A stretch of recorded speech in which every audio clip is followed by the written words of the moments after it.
Hello everyone, welcome to smart exam. मित्रांनो, आजच्या व्हिडिओमध्ये आपण सामान्य ज्ञानाचे अतिमहत्त्वाचे प्रश्न पाहणार आहे. आणि हे सर्व प्रश्न आपण 2023मध्ये TCS IBPSने जेवढ्याही एक्झाम घेतलेल्या आहेत त्या एक्झाम्समध्ये वारंवार विचारण्यात आलेले, रिपीट झालेले सामान्य ज्ञानाचे प्रश्न आपण या व्हिडिओच्या माध्यमातून तुमच्यापर्यंत आणलेले आहेत. त्यामुळे तुमच्या येणाऱ्या सर्वच परीक्षांसाठी हा व्हिडिओ खूप महत्त्वाचा ठरणार आहे. चला तर वेळ न घालवता हा अतिमहत्त्वाचा व्हिडिओ स्टार्ट करू. पहा, पहिला प्रश्न, महाराष्ट्राच्या एकूण भौगोलिक क्षेत्रापैकी गोदावरी खोऱ्याने जवळपास डॅश डॅश भाग व्यापलाय. पहा, आपल्या महाराष्ट्राच्या भौगोलिक क्षेत्रापैकी जे गोदावरी नदीचं खोरं आहे त्याने किती भाग व्यापलेला आपल्याला सांगायचं आहे. तर तो 49.7%. ओके, योग्य उत्तर असेल पर्याय क्रमांक 4, 49.7%. आता पहा, हा तर गोदावरी खोऱ्याचा झाला. आता महाराष्ट्रातील नदी खोऱ्यांचा विचार केला तर गोदावरीचं झालं. एक कृष्णा भीमा खोरं आहे, त्याने 22.6% भाग व्यापलेला आहे.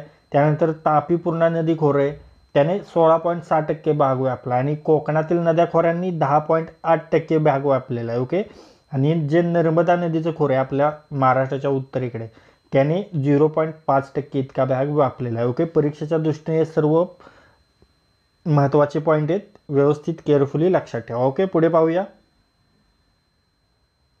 सातवाहन वंशाचे संस्थापक खालीलपैकी कोण होते. पहा, सातवाहन वंशाचे संस्थापक होते सिमुक. योग्य उत्तर पर्याय क्रमांक 3, सिमुक. ओके, हा संस्थापक सिमुक हा सातवाहन राजवंशाचा संस्थापक होता. त्यानं काय केलं होतं तर जो शेवटचा कण्व राजा सुशर्मा याला त्याने ठार केलं होतं आणि आपली सत्ता प्रस्थापित केली होती. आणि त्याने आपला जो विदर्भ आहे आणि विदिशा, ज्याला मध्य प्रदेशमधील काही भाग आहे त्याला विदिशा म्हणतात, तो त्याने जिंकून घेतला व त्याचा स्वतःला दक्षिण पथपती असं बिरुद धारण करून घेतलं होतं स्वतःला. ओके, काय दक्षिण पथपती हे लक्षात ठेवा, त्याने बिरुद धारण करून घेतलं होतं स्वतःसाठी. पुढे पाहूया. राज्य पुनर्रचना आयोगाची स्थापना खालीलपैकी कोणत्या वर्षी झाली. अति महत्त्वाचा प्रश्न आहे मित्रांनो, तुमच्या येणाऱ्या सर्वच परीक्षांसाठी वारंवार रिपीट झालेला आहे प्रश्न. MPSC पासून सरळ सेवा पर्यंतच्या पोलीस भरती असो किंवा तलाठी भरती असो, या सर्वच परीक्षांमध्ये हा प्रश्न वारंवार विचारलेला आहे. पहा, राज्य पुनर्रचना आयोग यालाच कोणता आयोग म्हणतात रे, यालाच म्हणतात फाजल आली आयोग, बरोबर, पाक आयोग. ओके, तर याची स्थापना कधी झाली होती. 1953मध्ये झाली होती. असा ऑप्शन आहे का, तर तो आहे 4 नंबरचा. योग्य उत्तर पर्याय क्रमांक 4, डिसेंबर 1953. आता ॲक्च्युअल डेट काय आहे तर 29 डिसेंबर, काय 29 डिसेंबर 1953मध्ये. याचे आता अध्यक्ष कोण होते या राज्य पुनर्रचना आयोगाचे, तर ते होते न्यायमूर्ती S फजल अली. ओके, ते अध्यक्ष होते. न्यायमूर्ती फजल अली या राज्य पुनर्रचना आयोगाचे अध्यक्ष होते. आणि सदस्य कोण कोण होते, हृदयनाथ कुंजरू होते आणि KM पण्णीकर होते. ओके, आणि स्थापना 1953मध्ये झाली. तर मग अहवाल कधी आयोगाने सादर केला रे, तर तो 1955मध्ये अहवाल सादर केला. ओके, आणि हा आयोग स्थापन करण्यामागचा उद्देश काय होता तर भाषावार प्रांत रचनेसंबंधी अभ्यास करणे हा आयोगाचा उद्देश होता. ओके, त्यानंतर पहा, पुढे पाहूया. भारताच्या 2011च्या जनगणनेनुसार महाराष्ट्रात सर्वात जास्त साक्षरता दर कोणत्या जिल्ह्याचा आहे. पहा, 2011ची जनगणना लक्षात ठेवायची आपल्याला. ओके, तर त्यानुसार महाराष्ट्रात सर्वात जास्त साक्षरता दर या 4 पर्यायांपैकी कोणाचा आहे तर तो आहे मुंबईचा, मुंबई उपनगराचा. ओके, योग्य उत्तर पर्याय क्रमांक 4, मुंबई उपनगर. आणि जर मी तुम्हाला विचारलं की 2011च्या जनगणनेनुसार महाराष्ट्रात सर्वात कमी साक्षरता दर कोणाचा आहे तर तो असेल नंदुरबारचा. ओके, तर सर्वात कमी साक्षरता दर नंदुरबारचा आहे आणि सर्वात जास्त आहे मुंबई उपनगरचा. ओके, हे लक्षात ठेवायचं आहे. पुढे पाहूया. खालीलपैकी कोणत्या काळाला मराठी भाषा आणि साहित्याचा सुवर्णकाल मानला जातो. पहा, जो यादव काळ आहे ना मित्रांनो, त्याला आपल्या मराठी भाषेचा आणि साहित्याचा सुवर्णकाळ मानला जातो. ओके, योग्य उत्तर पर्याय क्रमांक 3, यादव काळ. आता यादव काळालाच का म्हणतात तर काय झालं होतं की या काळात जे साहित्य निर्मिती आहे ते भरपूर प्रमाणात आणि गाजलेली साहित्य निर्मिती झाली. म्हणजे काय तर मुकुंद राजांचं विवेक सिंधू ही साहित्य निर्मिती झाली. परत संत ज्ञानेश्वरांचे ज्ञानेश्वरी, अमृतानुभव, चांगदेव पासष्टी हे ग्रंथ आहेत. संत नामदेवांच्या नामदेव गाथा आहेत. आणि अजून बोलायचं झालं तर माहीम भटांचे म्हणजे महानुभव पंडित आहेत माहीम भट, त्यांचं लीला चरित्र देखील याच काळात निर्मिती झालेली. ओके, म्हणून या काळाला मराठी भाषा आणि साहित्याचा सुवर्णकाळ मानला जातो मित्रांनो. ओके, पुढे पाहूया. केसरी वृत्तपत्राचे संस्थापक कोण होते? पहा, केसरी वृत्तपत्राचे संस्थापक होते लोकमान्य टिळक. ओके, योग्य उत्तर पर्याय क्रमांक 4 लोकमान्य टिळक. आता याची सुरुवात कधी झाली होती या वृत्तपत्राची? तर 4 जानेवारी 1881 साली. कधी? 4 जानेवारी 1881 साली. ओके, भाषा कोणती होती? मराठी होती. आता संस्थापक लोकमान्य टिळक आहेत, पण संपादक कोण होते? तर संपादक होते गोपाळ गणेश आगरकर. ओके, आणि हे वृत्तपत्र कुठून? तर पुण्यातून प्रसिद्ध व्हायचं. ओके, आणि एक पॉईंट लक्षात ठेवा की 1887ला गोपाळ गणेश आगरकरांनी या संपादक पदाचा राजीनामा दिला होता. केसरी वृत्तपत्राच्या संपादक पदाचा राजीनामा दिला होता. ओके, पुढे पाहूया. सभापतीच्या पदभाराची वैशिष्ट्ये आणि भारतीय राज्यघटनेतील त्याची भूमिका डॅश डॅशच्या राज्यघटनेतून घेण्यात आली, म्हणजे राज्यघटना आणि तिचे स्त्रोत, यावरचा हा प्रश्न आहे. तर पहा, सभापतीच्या पदभाराची वैशिष्ट्ये आणि भारतीय राज्यघटनेतील त्याची भूमिका हे आपण ब्रिटनच्या राज्यघटनेतून घेतली. ओके, मग या प्रश्नाचे योग्य उत्तर असेल पर्याय क्रमांक 2 ब्रिटन. ओके, आता ब्रिटनच्या राज्यघटनेतून आपण अजून काय काय घेतलं? तर संसदीय शासन व्यवस्था, द्विगृही संसद, ओके, कायदा करण्याच्या पद्धती, हे आपण ब्रिटनच्या राज्यघटनेतून घेतले. तर ऑप्शनमध्ये USA, आपण USA कडून अमेरिकेकडून काय घेतलंय? मूलभूत हक्क घेतले, महाभियोगाची पद्धत घेतली, उपराष्ट्रपतीची पद्धत नेमणुकीचं घेतलंय. ओके, परत न्यायव्यवस्थेचं स्वातंत्र्य घेतलंय. आणि जर्मनीकडून आपण काय घेतलंय? तर आणीबाणी लागू झाल्यास मूलभूत हक्क स्थगित करणे, हे आपण जर्मनीकडून घेतलंय. आयर्लंडकडून आपण मार्गदर्शक तत्वे घेतल्यात आणि राष्ट्रपतींची निवडणूक घेतली. त्यानंतर आणखीन काही देशांकडून आपण काय काय घेतलंय दुसऱ्या देशांच्या राज्यघटनेतून ते पाहूया. कॅनडाकडून आपण शेषाधिकार केंद्राकडे घेतलेले आहेत. त्यानंतर ऑस्ट्रेलियाकडून आपण समवर्ती सूची घेतलेली आहे. फ्रान्सकडून आपण स्वातंत्र्य, समता, बंधुता हे प्रास्ताविकेचे आदर्श घेतलेत. त्यानंतर रशियाकडून आपण मूलभूत कर्तव्य घेतलेले आहेत. ओके, हे महत्त्वाचे पॉईंट लक्षात असू द्यात, परीक्षेच्या दृष्टीने महत्त्वाचा आहे. अति महत्त्वाचा प्रश्न तुमच्या येणाऱ्या सर्वच परीक्षांसाठी, MPSC पासून पोलीस भरतीपर्यंत. ओके, पुढे पाहूया.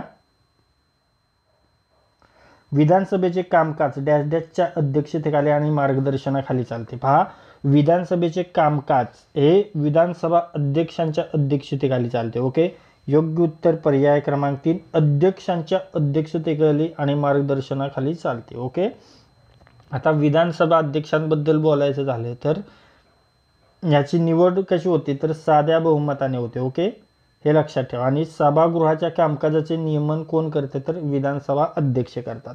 हे काही महत्त्वाचे पॉईंट आहेत. पुढे पाहूया. भारत सरकारचे आदिवासी कल्याण मंत्रालय डॅश डॅशमध्ये स्थापन करण्यात आले. पहा मित्रांनो, भारत सरकारचे आदिवासी कल्याण मंत्रालय कधी स्थापन करण्यात आले? तर ते 1999 मध्ये. ओके, योग्य उत्तर पर्याय क्रमांक 1 1999. ओके, पुढे पाहूया. खालीलपैकी पश्चिमेकडे प्रवाहित होणारी नदी कोणती आहे? म्हणजे पश्चिम वाहिनी नदी आपल्याला विचारलंय. ओके, तर पहा, कृष्णा, महानदी, गोदावरी, तापी, यामध्ये जी पश्चिम वाहिनी नदी आहे ती तापी आहे. ओके, योग्य उत्तर पर्याय क्रमांक 4 तापी. आता आणखीन काही ज्या पश्चिम वाहिनी नद्या आहेत त्या पाहू. नर्मदा ही देखील पश्चिम वाहिनी नदी आहे. पूर्णा नदी आहे ही पश्चिम वाहिनी, आणि म्हणजे नर्मदा आणि तापी तर या महत्त्वाच्या पश्चिम वाहिनी नद्या झाल्या. आणि कोकणातील ज्या सर्व नद्या आहेत मित्रांनो, त्या सर्वच नद्या पश्चिम वाहिनी नद्या आहेत. ओके, आणि त्या नद्या व्यवस्थित तोंडपाठ करण्यासाठी आपण त्यावर एक ट्रिक देखील बनवलेली आहे. खूप इझी ट्रिक आहे आणि ती ट्रिक आपण एका व्हिडिओच्या माध्यमातून तुमच्यापर्यंत आणलेली आहे. आणि तो व्हिडिओ तुम्हाला आपल्या स्मार्ट एक्झाम चॅनलवर MPSC ट्रिक्स या प्लेलिस्टमध्ये मिळेल. तिथे जाऊन ती ट्रिक तुम्ही नक्की पहा, त्याचा तुम्हाला नक्की फायदा होणार आहे. आणि त्याचसोबत बऱ्याच ट्रिक आहेत त्याही तुम्ही पहा, त्याचाही तुम्हाला फायदा होणार आहे. ओके, त्याची लिंक देखील मी तुम्हाला डिस्क्रिप्शन बॉक्समध्ये देतो आणि आय बटनवर देतो. तिथे क्लिक करून तो व्हिडिओ तुम्ही पाहू शकता. ओके, त्यानंतर पूर्ववाहिनी नद्यांचं बद्दल बोलायचं झालं तर ते कृष्णा आहे, भीमा आहे, गोदावरी आहे, वैनगंगा, पैनगंगा. उत्तर वाहिनी नद्या आहेत वाघूर, मोरणा, नळगंगा, पाझरा आणि दक्षिण वाहिनीमध्ये आहे इंद्रावती, वेण्णा, प्राणहिता, ओके, वर्धा, पेंच या आहेत दक्षिण वाहिनी नद्या. ओके, पुढे पाहूया. खालीलपैकी कोणी भारतात प्रथमच मूलभूत हक्कांची ज्ञात मागणी केली होती? पहा, मूलभूत हक्कांची प्रथम मागणी कोणी केली होती? तर ती मोतीलाल नेहरूंनी आपल्या नेहरू अहवालात 1928 मध्ये. ओके, मग या प्रश्नाचे योग्य उत्तर असेल पर्याय क्रमांक 3 मोतीलाल नेहरू यांनी भारतीयांना म्हणजे मूलभूत हक्क भारतीयांसाठी असतील या विषयाची चर्चा आपल्या नेहरू अहवालात केली होती. कधी? 1928 मध्ये. ओके, पुढे पाहूया. खालीलपैकी कोण मराठी पुस्तक श्रीमान योगीचे लेखक आहेत? पहा, मराठी पुस्तक श्रीमान योगी याचे लेखक आहेत रणजित देसाई. योग्य उत्तर पर्याय क्रमांक 4 रणजित देसाई. समोरचा प्रश्न, एशियाटिक सोसायटी ऑफ बेंगाल याची स्थापना कोणत्या वर्षी झाली होती मित्रांनो? एशियाटिक सोसायटी ऑफ बेंगालची स्थापना 1784 मध्ये झाली होती. ओके, योग्य उत्तर पर्याय क्रमांक 2 1784. आता ॲक्च्युअल डे कोणता होता? तर 15 जानेवारी 1784. कोणता दिवस होता? 15 जानेवारी 1784 साली ह्याची स्थापना झाली होती. मग संस्थापक कोण होते याचे? विल्यम जोन्स इथे संस्थापक होते. आणि कोणत्या ठिकाणी? कोलकात्यामध्ये. कोलकात्यामध्ये कुठे? फोर्ट विल्यम येथे. हे लक्षात ठेवा. ओके, पुढे पाहूया. खालीलपैकी कोणते लेखक हे कुसुमाग्रज म्हणूनही ओळखले जातात? वि.वा. शिरवाडकर यांना कुसुमाग्रज म्हणून ओळखले जाते.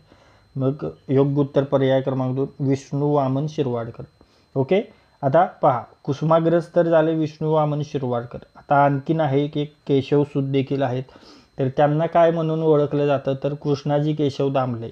ओके, कृष्णाजी केशव दामले यांना केशवसूत म्हणून ओळखले जातात. आणि कोणत्या लेखकाला केशवकुमार म्हणून ओळखले जातं? तर प्रल्हाद केशव अत्रे. ओके, केशवकुमार म्हणून कोणत्या लेखकाला ओळखले जातं? तर प्रल्हाद केशव अत्रे यांना. हे एक देखील महत्त्वाचे पॉईंट आहेत. पुढे पाहूया. नाणेघाटास डॅश डॅश या राजवंशाच्या काळात नाणेघाट किंवा नानाघाट असंही म्हटले जात असे. तर ते सातवाहनांच्या काळात. ओके, योग्य उत्तर पर्याय क्रमांक 4 सातवाहन. समोरचा प्रश्न, डॅश डॅश ही द्वीपकल्पीय भारतातील दुसरी सर्वात मोठी पश्चिम वाहिनी नदी आहे. द्वीपकल्पीय भारतातील दुसरी सर्वात मोठी पश्चिम वाहिनी नदी कोणती आहे? गोदावरी, कृष्णा, नर्मदा, तापी. तर ती आहे तापी. ओके, म्हणजे आपल्याला सांगितलंय काय? पश्चिम वाहिनी सांगितली, बरोबर. मग पश्चिम वाहिनी जर म्हटलं तर ती असेल तापी. ओके, योग्य उत्तर पर्याय क्रमांक 4 तापी. ओके, आता तापी नदीबद्दल बोलायचं झालं तर हिचा उगम कुठं होतं? तर महादेव डोंगर रांगांमध्ये, बैतूलमध्ये. ओके, मध्य प्रदेशमध्ये हिचा उगम होतो. हे लक्षात ठेवा. लांबी आहे 670 किलोमीटर. आणि महाराष्ट्राचा विचार केला तर महाराष्ट्रात हिची लांबी आहे 208 किलोमीटर. ओके, आणि ही कोणत्या समुद्राला मिळते? अरबी समुद्राला. आणि तुम्हाला एक प्रश्न विचारण्यात येतो वारंवार, खसदरीतून वाहणारी नदी कोणती आहे? तर ती नदी आहे तापी. आणि खानदेश कन्या म्हणून ओळखली जाणारी नदी कोणती? तर ती देखील आहे तापी. ओके, पुढे पाहूया. New dimensions of India's foreign policy या पुस्तकाचे लेखक खालीलपैकी कोण आहेत? New dimensions of India's foreign policy या पुस्तकाचे लेखक आहेत अटल बिहारी वाजपेयी. योग्य उत्तर पर्याय क्रमांक 3 अटल बिहारी वाजपेयी. ओके, पुढे पाहूया. खालीलपैकी कोणती सरकारी संस्था आणि प्रकारची जोडी बरोबर आहे? जिल्हा परिषद, ग्रामीण स्वराज्य संस्था, बरोबर आहे. नगरपंचायत, शहरी स्वराज्य संस्था, बरोबर. मग असा पर्याय कोणता आहे? तर तो आहे 1. योग्य उत्तर पर्याय क्रमांक 1 1 आणि 2 दोन्ही बरोबर जोड्या आहेत. ओके, आता 73वी घटना दुरुस्ती 1993 नुसार ग्रामपंचायत, पंचायत समिती, जिल्हा परिषद अस्तित्वात आल्याने 74वी घटना दुरुस्ती 1993 नुसार नगरपंचायत, नगरपरिषदा, महानगरपालिका, कटक मंडळी म्हणजे छावण्या अस्तित्वात आल्या. ओके, पुढे पाहूया.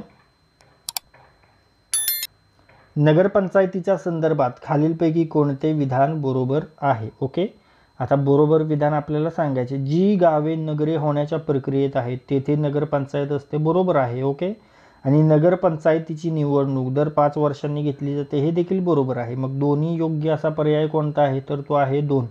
1 आणि 2. योग्य उत्तर पर्याय क्रमांक 1 1 आणि 2 दोन्ही विधाने बरोबर आहेत. ओके, आता नगरपंचायतीची स्थापना कशी होते तर महाराष्ट्र नगर परिषद नगरपंचायती व औद्योगिक नागरी अधिनियम 1965 नुसार होते.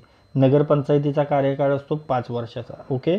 आणि ग्रामीण क्षेत्रातून नागरी क्षेत्रात संक्रमित होत असलेले जे क्षेत्र आहे त्यात नगरपंचायत क्षेत्र म्हणतात. ओके. आणि लोकसंख्या निकष काय 10,000 ते 25,000 दरम्यान. 10,000 ते 25,000 दरम्यान लोकसंख्या असेल तर तिथे नगर परिषदास नगरपंचायती स्थापन होतात. ओके. पुढे पाहूया. भारताच्या 2011च्या जनगणनेनुसार महाराष्ट्रातील अनुसूचित जमातींची लोकसंख्या डॅश डॅश कोटी आहे. पहा, अनुसूचित जमातींची लोकसंख्या वारंवार विचारली जाते मित्रांनो. बऱ्याच एक्झाम्समध्ये हा प्रश्न रिपीट झालेला आहे. तर ती किती होती 1.05 कोटी. ओके. योग्य उत्तर पर्याय क्रमांक 2 1.5 कोटी. ओके. आता सर्वाधिक लोकसंख्या कोणत्या ठिकाणी म्हणजे हे झाली अख्ख्या महाराष्ट्राची, पण महाराष्ट्रात सर्वाधिक लोकसंख्या अनुसूचित जमातींची लोकसंख्या कोणत्या ठिकाणी जास्त आहे तर ते आहे नाशिकमध्ये. दुसरा क्रमांक आहे नंदुरबार, तिसरा आहे पालघरचा. ओके. त्यानंतर भारताच्या 2011च्या जनगणनेनुसार महाराष्ट्रातील अनुसूचित जमातींची लोकसंख्येतील साक्षरता दर विचारला आहे. ओके. आता पहिल्यांदा आपण काय पाहिलं, अनुसूचित जमातींची लोकसंख्या पाहिली. आता अनुसूचित जमातींच्या लोकसंख्येतील साक्षरता दर आपल्याला सांगायचा आहे तर तो आहे 65.7%. ओके. योग्य उत्तर पर्याय क्रमांक 3 65.7% इतका आहे. ओके. पुढे पाहूया. आणि जर मी तुम्हाला विचारलं की आता मी तुम्हाला सर्वाधिक लोकसंख्या सांगितलं नाशिकमध्ये, पण अनुसूचित जमातींची सर्वात कमी लोकसंख्या कोणत्या ठिकाणी आहे का माहीत? तुमच्यासाठी 5 सेकंद वेळ घ्या, त्यानंतर मी तुम्हाला उत्तर सांगतो. कमेंट बॉक्समध्ये त्याचं उत्तर तुम्ही द्या मला. झालं सांगून? तर पहा, अनुसूचित जमातींची सर्वात कमी लोकसंख्या सिंधुदुर्गमध्ये. ओके. पॉईंट व्यवस्थित नोट करून ठेवा. पुढे पाहूया. डॅश डॅश प्रक्रियेद्वारे एक जीव त्याच्या अंतर्गत वातावरणाचे संतुलन राखण्याचा प्रयत्न करतो तर तो समस्थितीमध्ये. ओके. योग्य उत्तर पर्याय क्रमांक 4 समस्थिती. होमिओस्टॅटिस. काय? होमिओस्टॅटिस. ओके. पुढे पाहूया. जैन आणि बौद्ध धर्माचा तुलनात्मक अभ्यास. आता समस्थिती काहीतरी भौतिक तसेच रासायनिक स्थिती आहे. ओके. हे लक्षात ठेवा. जैन आणि बौद्ध धर्माचा तुलनात्मक अभ्यास या पुस्तकाचे लेखक कोण आहेत तर ते आहेत ब्रह्मचारी प्रसाद. योग्य उत्तर पर्याय क्रमांक 4 ब्रह्मचारी प्रसाद. समोरचा प्रश्न, पश्चिम वाहिनी नद्यांच्या खोऱ्यांनी महाराष्ट्राच्या भौगोलिक क्षेत्रापैकी डॅश डॅश टक्के क्षेत्र व्यापलेले आहे. पश्चिम वाहिनी नद्या म्हणजे नर्मदा, तापी, त्याचसोबत कोकणातील सर्व नद्या. मी तुम्हाला पहिल्या प्रश्नामध्ये नद्यांची खोरी आणि व्यापलेले क्षेत्र सांगितलंय. मग गोदावरी नदीनं किती क्षेत्र व्यापलं होतं तर ते 49.5%. त्यानंतर तुम्हाला सांगितलं होतं भीमा कृष्णा नदी खोरं त्याने 22.6% क्षेत्र व्यापलं होतं. त्यानंतर सांगितलं होतं तापी पूर्णा तर 16.7% आणि कोकणातील पश्चिम वाहिनी नद्या तर त्यांनी किती टक्के क्षेत्र व्यापलंय 10.73%. ओके. योग्य उत्तर पर्याय क्रमांक 3 10.73%. ओके. पुढे पाहूया. लिंगमाळा धबधबा महाराष्ट्राच्या डॅश डॅश जिल्ह्यात आहे. लिंगमाळा धबधबा कोणत्या जिल्ह्यात आहे तर तो आहे महाबळेश्वरमध्ये. आणि महाबळेश्वर कोणत्या जिल्ह्यात आहे ते आहे सातारामध्ये. ओके. योग्य उत्तर पर्याय क्रमांक 4 सातारामध्ये लिंगमाळा धबधबा आहे. आता सातारामध्ये आणखीन कोणकोणते महत्त्वाचे धबधबे आहेत तर पहा, सातारामध्ये महाबळेश्वरमध्ये हा झाला लिंगमाळा. त्यानंतर ठोसेघर हा देखील महत्त्वाचा धबधबा आहे. त्यानंतर पुण्याचा जर विचार केला तर लोणावळा आणि भीमाशंकर, लोणावळा भुशी डॅमचा धबधबा. ओके. बीडमध्ये सौताडा, सिंधुदुर्गमध्ये आंबोली धबधबा आहे, अमरावतीमध्ये चिखलदरा आहे, नांदेडमध्ये सहस्त्रकुंड धबधबा आहे आणि रत्नागिरीतला अति महत्त्वाचा धबधबा तोही वारंवार विचारला जातो मित्रांनो, तो आहे मार्लेश्वर आणि अहमदनगरचा आहे रंधा धबधबा. ओके. तर मित्रांनो, या व्हिडिओमध्ये आपण 2023मध्ये तुमच्या जेवढ्याही महत्त्वाच्या परीक्षा झालेल्या आहेत आणि त्या परीक्षांमध्ये जे सामान्य ज्ञानाचे प्रश्न, जीकेचे प्रश्न, जनरल नॉलेजचे प्रश्न, जीएसचे प्रश्न वारंवार विचारलेले आहेत ते जीकेचे प्रश्न आपण या व्हिडिओच्या माध्यमातून तुमच्यापर्यंत आणलेले आहेत, ज्याचा तुम्हाला येणाऱ्या सर्वच परीक्षांसाठी फायदा होणार आहे. जर हा व्हिडिओ तुम्हाला युजफुल वाटला असेल तर या व्हिडिओला लाईक करा. हा व्हिडिओ आपल्या कमीत कमी 10 मित्रांसोबत शेअर करा. आणि जर हा व्हिडिओ तुम्ही पहिल्यांदाच या आपल्या स्मार्ट एक्झाम चॅनलवर पाहत असाल तरी आपल्या स्मार्ट एक्झाम चॅनलला सबस्क्राईब करा आणि बेल आयकॉनला हिट करा. तर लाईक करा, शेअर करा आणि सबस्क्राईब करा. थँक्यू.